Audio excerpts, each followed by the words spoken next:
Bapa, Putra, dan Roh Kudus. Amin. Bapa di surga, kami ucap syukur dan terima kasih. Kami boleh menghayati dan menerima kesembuhan daripadamu. Kau menyembuhkan seorang yang busung lapar. Tapi perbuatan baikmu itu selalu dicela dan minta dicela oleh orang lain. Karena itu bantu kami ya Bapa untuk berani berbuat baik sesuai dengan hati nurani kami. Meski ada banyak celaan dari siapapun. Terpujilah namamu kini dan sepanjang segala masa. Amin. Para saudaraku terkasih dalam Kristus. Maaf baru kemarin saya tidak bisa membuat renungan. Karena saya berada di rumah sakit karena ada diare ternyata. Diare itulah yang menyebabkan HP saya turun. Tapi hari ini siang tadi saya kembali pulang dari rumah sakit. Dan sekarang saya mencoba untuk memberikan sedikit renungan dan permenungan. Ada satu pola yang mungkin harus kita perhatikan dengan baik. Ya, pola itu apa? Orang Yahudi selalu melihat hal-hal yang lahiriah, pemimpin agama yang lahiriah, yang fisik, yang kelihatan. Maka ketika Yesus menyembuhkan orang busung lapar, ya, ini bagi mereka melanggar hukum Taurat. Jadi sekali lagi melanggar hukum Taurat, apa yang kelihatan? Hukum peraturan itu yang kelihatan. Tetapi mereka lupa akan sesuatu aspek lain dari hidup manusia yang kita sebut dengan metafisika, yang tak kelihatan. Jadi sisi kiri itu sisi yang kelihatan, sisi yang hukum, sisi peraturan, sisi yang perilaku dan seterusnya. Ya. Dan orang bisa jatuh kepada bagian kiri ini. Nah demikian juga dengan hidup kita bisa juga kita jatuh kepada ritualisme, pada liturgi, pada sesuatu yang harus kita lakukan, simbol-simbol. Ya. Tapi kita lupa akan sesuatu sisi lain yang disebut sisi metafisika, sisi yang tidak kelihatan.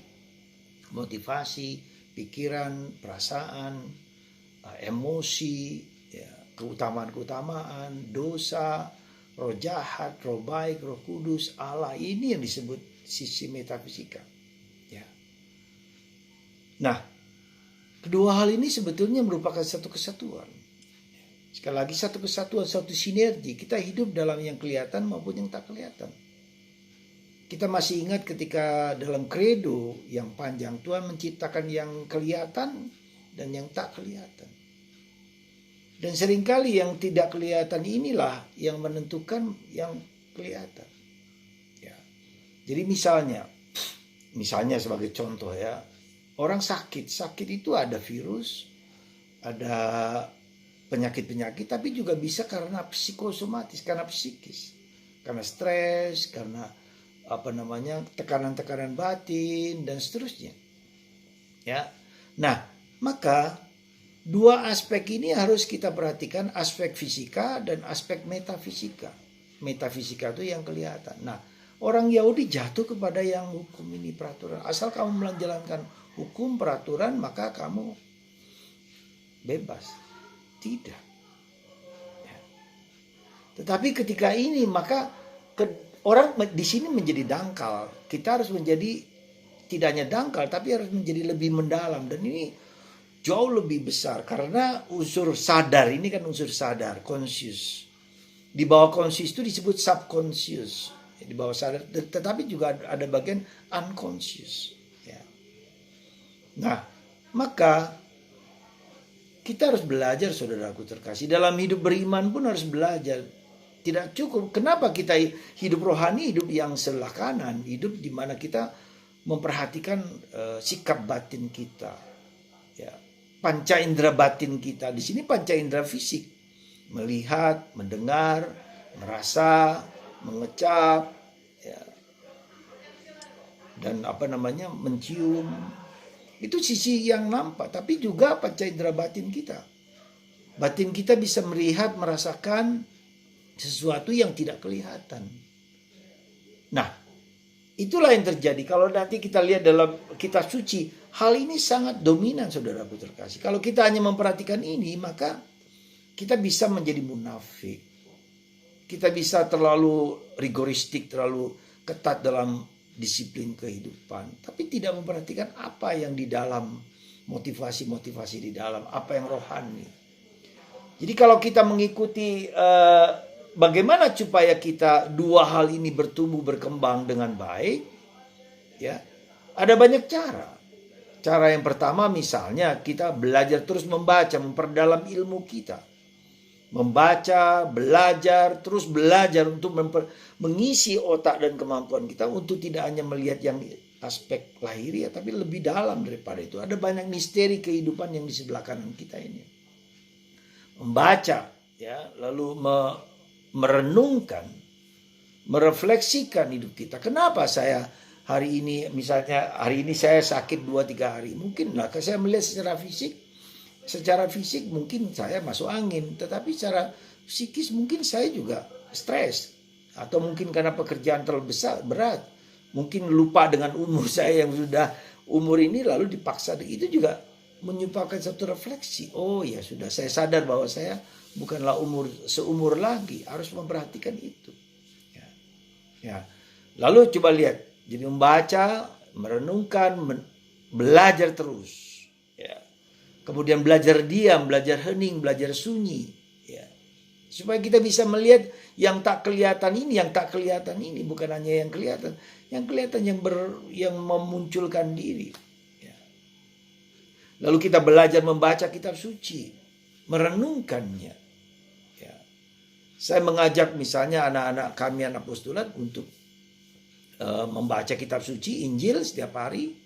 5 kali, supaya mereka tidak hanya tahu di kepala tetapi di batin. Coba Anda latihanlah Anda. Saya mau mengajak Anda untuk, kalau Anda mau serius mendengarkan kitab suci dan mendengarkan sabda Allah, Injil itu Anda baca sampai 5 kali. Coba Anda ambil ruah di sini, ruah ini, ya, coba di dalamnya ini ada. Anda tulis, Anda coret, Anda renungkan teks kitab suci, ya. Misalnya bacaan tentang minggu yang akan datang, hari Minggu tentang para imam.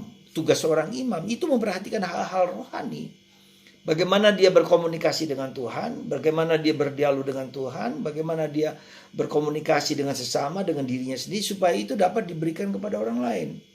Supaya orang juga tidak hanya jatuh kepada terikat pada hal-hal materi, tapi juga masuk kepada hal-hal yang spiritual. Jadi kenapa kita ke gereja, kenapa kita doa rosario, kenapa kita baca kitab suci, kenapa kita diam, kita hening, itu untuk menajamkan panca indera batin kita, supaya kita tahu bahwa kehidupan kita itu tidak hanya yang kelihatan, tapi yang spiritual. Ya. Nah itulah saudaraku terkasih. Lalu kenapa kita masa hidup kita itu penuh dengan masalah. Ya, tetapi bagaimana kita datang kepada Bunda Maria, kita duduk bersimpuh, kita ke Gua Maria, kita hanya diam, kita hanya doa Salam Maria, kita hanya doa Bapa kami. Untuk kita tahu bahwa yang di dalam yang metafisika ini Tuhan bekerja untuk kita. Kalau kita mohon, kalau kita berdoa untuk diri kita sendiri dan orang lain, Tuhan bekerja dengan caranya sendiri, bukan cara kita. Jadi kenapa kita setiap minggu pergi ke gereja, kenapa kita berdoa rosario, kenapa kita diam, kita hening, kita berdoa dengan berbagai macam devosi, supaya yang rohani ini menghidupi yang batinnya. Para saudara, dalam sebulan ini ada 2 orang Katolik di daerah kami yang meninggal karena bunuh diri. Karena stres mungkin, karena problem kehidupan. Dan semakin banyak tekanan-tekanan kehidupan, dan mereka mungkin tidak tahu bagaimana mengungkapkan problem hidup mereka. Kalau mereka datang ke Gua Maria, mereka duduk diam, tidak bisa bicara dengan orang lain, bicaralah dengan Tuhan, berbicara dengan Bunda Maria. Jadi keheningan, kesunyian itu penting. Ya, kalau ada Gua Maria di gereja Anda duduk diam di situ 5-10 menit mengungkapkan segala sesuatu. Atau Anda di rumah setiap hari 10-15 menit duduk diam, mempersembahkan segala sesuatu kepada Tuhan, akan bekerja dengan caranya sendiri. Ya, Tuhan tak pernah meninggalkan kita. Ya. Lalu kita belajar mendengarkan Dia, listening, mendengarkan Tuhan, mendengarkan diri kita sendiri, mendengarkan orang lain.